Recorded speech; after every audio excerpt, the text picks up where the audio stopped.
Hello everyone. ఈరోజు వీడియోలో చపాతీలోకి కానీ, రైస్లోకి కానీ, పరోటాలోకి కానీ, పూరీలోకి కానీ దేనిలోకైనా చాలా టేస్టీగా ఉండే క్యాప్సికమ్ కర్రీ అయితే చూపించబోతున్నానండి. దానికోసం ముందైతే ఆనియన్స్, పచ్చిమిర్చి, టమాటా, క్యాప్సికమ్ ఇవన్నీ చిన్న చిన్న ముక్కలుగా కట్ చేసుకోవాలండి.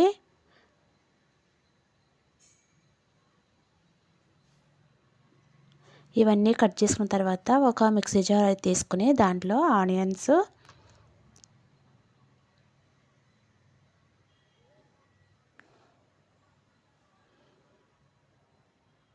అలాగే టమాటా,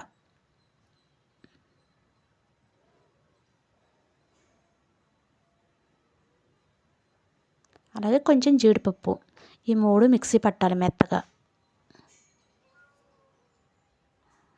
తర్వాత గ్యాస్పై ఒక గిన్నె పెట్టుకుని దాంట్లో కొంచెం ఆయిల్ అయితే వేసుకోవాలి.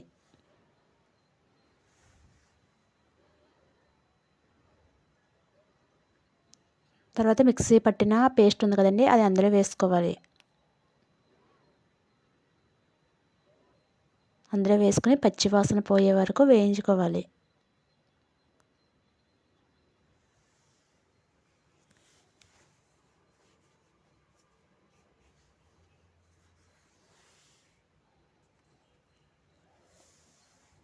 తర్వాత పచ్చిమిర్చి కూడా అందులో వేసుకుని అన్నీ కలిపి వేయించుకోవాలి.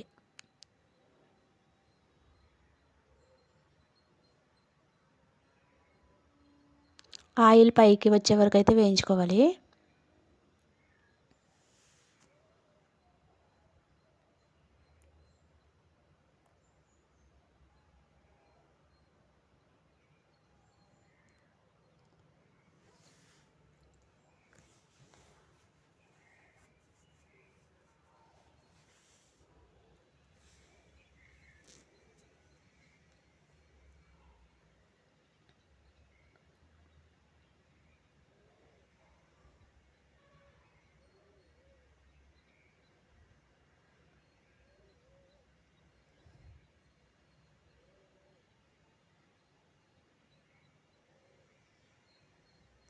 ఇలా వేగితే సరిపోతుంది. తర్వాత క్యాప్సికమ్ ముక్కలు అందులో వేసుకోవాలి.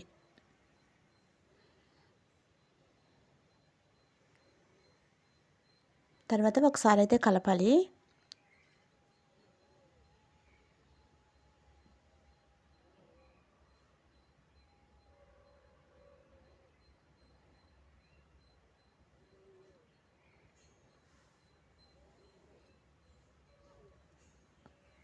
తర్వాత దాంట్లో సరిపడా కారం అయితే వేసుకోవాలి. ఒక 2 స్పూన్ల కారం అయితే వేసుకోవాలి. తర్వాత ఒక స్పూన్ సాల్ట్ అయితే వేసుకోవాలి. తర్వాత కొంచెం పసుపు,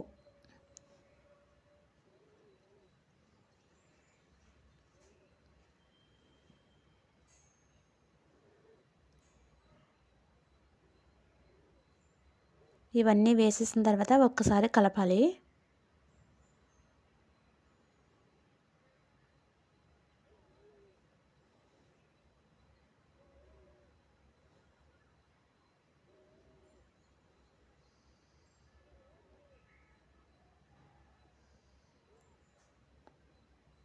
తర్వాత కొంచెం వాటర్ అయితే వేసుకోవాలి.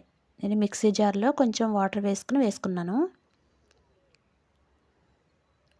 ఒకసారి అయితే కలిపేయాలి. కలిపేసిన తర్వాత మూత పెట్టి ఉడకనివ్వాలి.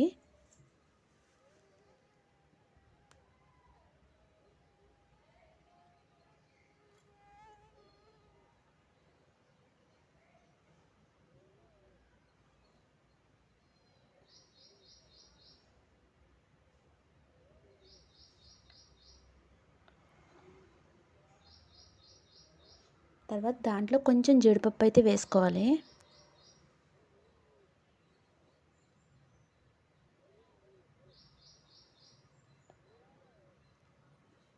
తర్వాత మూత పెట్టి కొంచెం సేపు ఉడకనివ్వాలి. చూడండి, ఇప్పుడైతే బాగా ఉడికిపోయింది.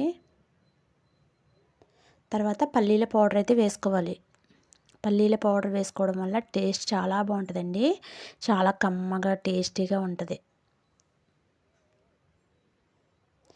ఇంకా మసాలాలు గట్ట ఏమి యూజ్ చేయకుండా పల్లీల పౌడర్ కానీ లేదు అంటే నువ్వుల పౌడర్ ఉంటుంది కదండి, అదైనా వేసుకోవచ్చు. చాలా కమ్మగా టేస్టీగా ఉంటుంది. ఫైనల్గా కొత్తిమీర అయితే వేసేసుకోవాలి. ఇవన్నీ వేసుకుని ఒక్కసారి అయితే కలపాలి. అంతేనండి, వేడి వేడిగా క్యాప్సికమ్ కర్రీ అయితే రెడీ అయిపోయిందండి. ఇది చపాతీలోకి, రైస్లోకి, పూరీలోకి దేనిలోకైనా పర్ఫెక్ట్ అండి. చాలా బాగుంటుంది. ఒకసారి అయితే ట్రై చేయండి. వీడియో నచ్చితే సబ్స్క్రైబ్ చేసుకోండి. ఇంకొక మంచి రెసిపీతో మీ ముందుకు వస్తాను. Bye bye.